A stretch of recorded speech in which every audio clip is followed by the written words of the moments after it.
మొన్న ప్లేనరీ సమావేశంలో జనసేన కార్యకర్తలు నాగబాబు గారు ఎమ్మెల్సీ గారు అంటారు, ఎవరైనా జనసేన కార్యకర్తలు వీర మహిళలు పిఠాపురం వాళ్ళు వేశారు తప్ప ఎవరైనా మేమేసాం మా వల్ల అయింది అంటే అది వాళ్ళ కర్మ అని తప్పు, చాలా అసందర్భంగా వ్యాఖ్యానాన్ని అవహేళనగా మాట్లాడటం జరిగింది.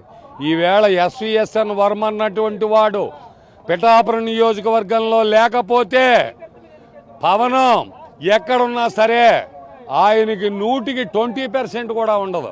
ఈవేళ ఓట్లేసిందంతా మేము తెలుగుదేశం కార్యకర్తలు, 100కి 80% కూడా వర్మ కార్యకర్తలే. ఈవేళ ఆయన డిప్యూటీ సీఎం అవ్వచ్చు, చంద్రబాబు నాయుడు గారు ఆయన్ని బాగా కాగలించుకొని లవ్ ఎఫైర్ ఉపయోగించవచ్చు. కానీ వర్మ అనేటువంటి వాడు లేకపోతే పిఠాపురం నియోజకవర్గం అస్తవ్యస్తమైపోద్ది.